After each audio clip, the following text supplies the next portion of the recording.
j'ai souhaité installer mon fauteuil rose en ce beau lieu qu'est l'espace Clément Ader, sur le campus de Montaudran, associé évidemment à mon université de tutelle qui est l'université de Toulouse. Cet espace-là retranscrit bien les progrès de l'ingénierie qui ont été faits depuis l'invention d'Éole par Clément Ader, avec en face de nous la maison de la formation Jacqueline Auriol. Et en tant que professeur d'informatique, je trouvais essentiel de me situer dans cet espace qui accueille 2 supercalculateurs, celui de Météo France et celui de Calnip. Cet aspect-là est essentiel puisque ces ordinateurs sont des ordinateurs qui sont par exemple refroidis par eau et qui tempèrent la température du bâtiment.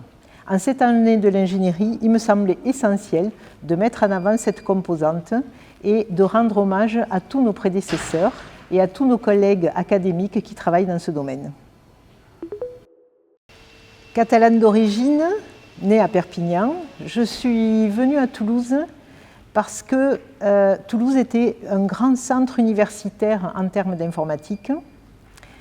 Pour ne rien vous cacher, j'ai démarré avec des gros ordinateurs et des cartes perforées, quelques incursions dans le domaine de l'industrie de l'informatique, et puis un doctorat et une carrière ensuite d'enseignant-chercheur dans cette belle ville.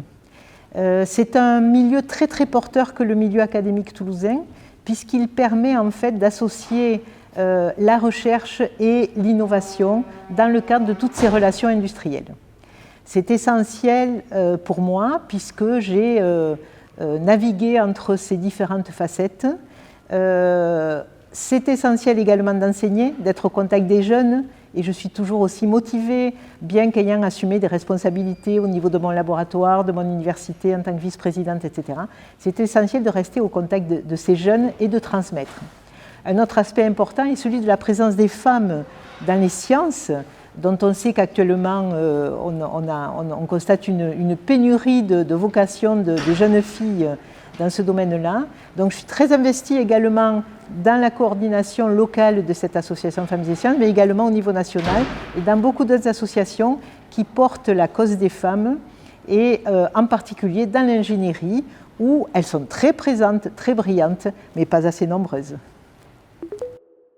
Mon rôle d'ambassadrice, je le prends très à cœur puisque, de par mon métier, j'ai énormément d'interactions avec toute une communauté au niveau national et international, recevant des chercheurs invités. Donc l'année dernière, j'avais une invitée qui était une professeure d'université indienne, allant moi-même à l'étranger, organisant des congrès, etc. Ce rôle d'ambassadrice, je le perçoit comme quelque chose d'essentiel dans mon domaine de recherche qui est donc la science des données et l'IA. On sait à quel point cette nouvelle discipline, ce domaine scientifique est à la fois décrié et soutenu, à la fois partagé par beaucoup de gens comme avec une part d'inquiétude. Donc mon rôle, c'est justement de porter cette parole académique et scientifique dans un contexte qui n'est pas forcément actuellement favorable justement aux sciences, qui est très très fracturé.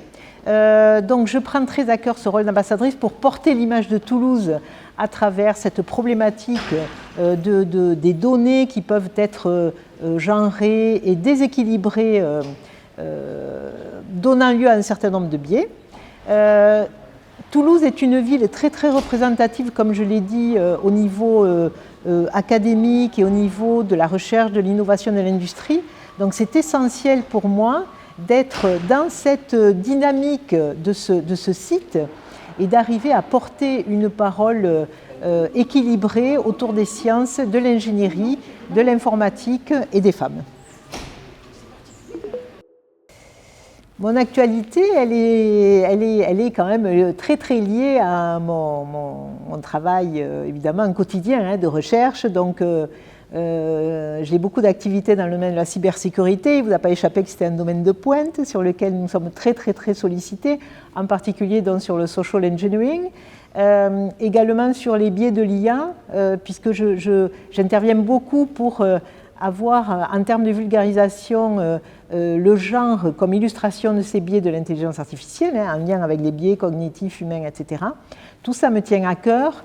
J'ai une activité de mentorat également qui est importante, qui consiste en fait à travailler sur la notion de rôle modèle, à essayer d'aider un certain nombre de femmes à trouver leur place dans ce domaine de l'ingénierie, de l'informatique et des sciences, qui est parfois un peu ingrat et un peu hostile à la présence des femmes. Un gros projet qui est enfin abouti, puisque c'est quand même un investissement d'un certain nombre d'années. Le 26 janvier a été annoncé le fait que la mairie de Paris et la société d'exploitation de la Tour Eiffel afficheront 72 noms de femmes scientifiques associés aux 72 noms de savants qui avaient été sélectionnés par Eiffel.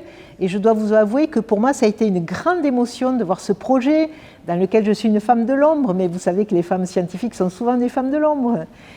Donc, associée à ce projet, travaillant dans ce groupe de travail qui nous a permis de mettre en avant, du point de vue du domaine des femmes en informatique, qui sont assez peu nombreuses, mais également des Toulousaines. Et je suis très, très fière, très émue à la fois, et finalement assez rassurée que ce projet est abouti et que nous voyons au cours de l'année 2026 ou peut-être en 2027 l'aboutissement de ce bel affichage de noms de femmes scientifiques.